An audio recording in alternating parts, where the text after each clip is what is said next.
After a series of good races and qualifiers, McLaren seems to have really fixed their disaster season. But at the Belgian GP, they got a slap on the face and a harsh reality check. McLaren immediately got to work, and it will be a busy summer break for them as they plan on rolling upgrades till the end of the season. Stay tuned to find out what happened.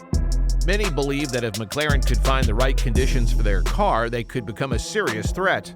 However, I didn't expect them to perform as well as they did in Austria and Silverstone. I thought they might challenge Aston Martin, Mercedes, and Ferrari in the future, but Silverstone showed they could even compete with Red Bull if the track suited them. It's amazing how they turned their season around after a poor start in Bahrain, where they were the worst team.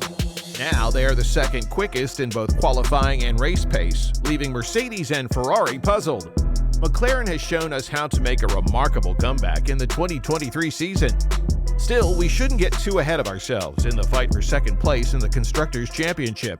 The performance of the teams is very close, and it's swinging from one team to another almost every race. Before the 2023 season started, McLaren faced an unexpected challenge when their team principal Andreas Seidel left to join Audi's F1 project for 2026. However, they quickly filled the gap by promoting Andrea Stella to the team's principal role. This helped them smoothly transition to new leadership. At the beginning of the 2023 season, things didn't go well for McLaren. They struggled due to a lack of technical leadership, and their car for the season wasn't up to par with their competitors. They were even called the Orange Tractor for being the slowest team at the first race in Bahrain. To fix their season and ensure stability for the future, McLaren decided to make significant changes in their technical leadership team. James Key, the technical director, was replaced by a three-person leadership model. Rob Marshall from Red Bull took charge of engineering and design. David Sanchez from Ferrari led the car's concept and performance, and McLaren's own Peter Petremieux managed the aerodynamics. With this innovative leadership model in place, they could focus on much-needed upgrades for their MCL60 car. Team principal Andrea Stella revealed ambitious upgrade plans intending to change every aerodynamic part of the car in 3 stages during the Austrian, British, and Hungarian Grand Prix events. In Austria, McLaren had limited parts for their upgrades, so they could only fit them to Lando Norris's car. These upgrades focused on changes to the halo floor, engine cover, cooling louvers, and most importantly, the side pods. They made the side pods narrower and gave them a deeper cut, similar to Red Bull's design, which is highly sought after by all teams. Lando's performance with the upgrades was impressive. He qualified 4th, just behind Max Verstappen and the faster Ferraris, and finished the race in 4th place. The most significant achievement was that he outpaced both Mercedes and Aston Martin based on pure speed. For the British Grand Prix, Oscar got the same upgrades as Lando, while Lando received an additional package. So Lando had 2/3 of the upgrades and Oscar had only 1/3. In qualifying, Lando did remarkably well, finishing second, only 2.5 tenths behind the leader. Even more importantly, Oscar was right behind him in third, just 1/10 behind Lando. This outstanding performance by the McLaren drivers confirms the significance of these upgrades and shows that McLaren is back on track. Oscar has struggled to make an impact this season, but in the last race, a poorly timed safety car prevented a potential McLaren 2-3 finish. The chrome-wrapped car performed exceptionally well, securing the best of the rest position behind Max Verstappen's Red Bull. But McLaren didn't stop there. They had more upgrades to release. This time, both Lando and Oscar would have the full package of upgrades, which is exciting considering their strong performance in Silverstone. The upcoming upgrade package, which was introduced in Hungary, would focus on improving their race pace. This may involve enhancing tire longevity, as they already demonstrated good performance in getting their tires up to temperature quickly during the British Grand Prix. While they were strong in Austria and the UK, Lando and Oscar acknowledged that the track's characteristics played a role in their success.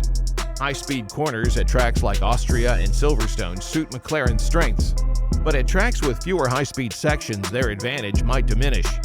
At the Belgian Spa race, McLaren had good results in qualifying, and Oscar Piastri even secured a podium in the sprint race. However, Piastri's Grand Prix was cut short due to damage from a collision with Carlos Sainz on the first lap.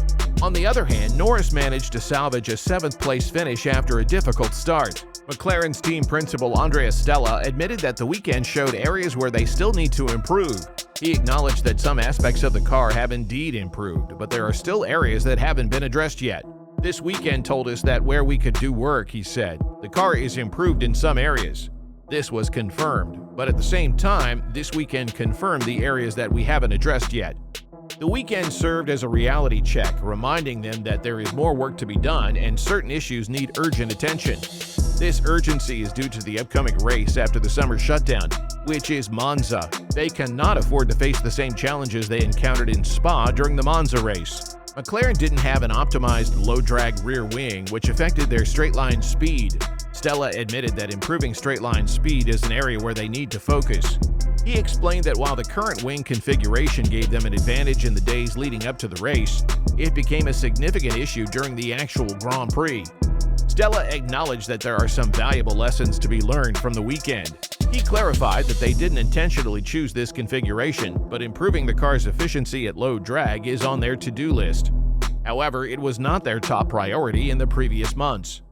McLaren knew that choosing a rear wing with more downforce for Spa would come at a cost of increased drag. However, they underestimated the extent of the problem. During the race, Lando Norris struggled as the rear wing's effect on the straights hindered his pace. He voiced his frustration and desperation over the radio, urging the team to do something to help. McLaren attempted different strategies to improve Norris's situation, but none seemed to work effectively. Lando's negative spiral continued until rain arrived, providing a chance for a pit stop and a change to soft tires. McLaren admitted that they didn't plan to use this particular configuration for Spa, but they took the risk, hoping it would pay off on certain low downforce tracks. The team acknowledged that this weekend highlighted some weaknesses in their car and decision-making. Norris's radio messages during the race were filled with frustration, which is understandable given the difficult circumstances. However, some may argue that he could try to be less surly and more composed in his communications. Despite the challenges, McLaren remains focused on delivering strong performances, learning from their mistakes, and continuing to improve their car's performance. From my perspective, Lando Norris is slightly more talented, but Oscar Piastri seems to have a mental edge that sets him apart. The MCL 60 car still needs some improvement in terms of balance and performance at low speeds, but Oscar's speed shows how crucial mental strength is in driving an F1 car. To be fair to Lando, he has high expectations due to his role and experience with the team, which might lead him to express his frustrations over the radio. On the other hand, it's becoming evident that Oscar possesses remarkable mental strength. The F1 race engineer is the main source of guidance for the drivers, and they should be treated with respect. Lando does have some positive interactions with his pit crew, especially when he feels grateful. Comparing Lando and Oscar to the Ferrari pairing of Leclerc and Sainz, Lando resembles Leclerc's volatility while Oscar appears more measured like Sainz. It's understandable that with so many tasks at hand, setting priorities is essential, even if it leaves some areas vulnerable for a while. Despite the challenges, McLaren managed to secure a respectable 7th place and valuable points from Lando. Looking ahead, the rest of the season seems promising for them.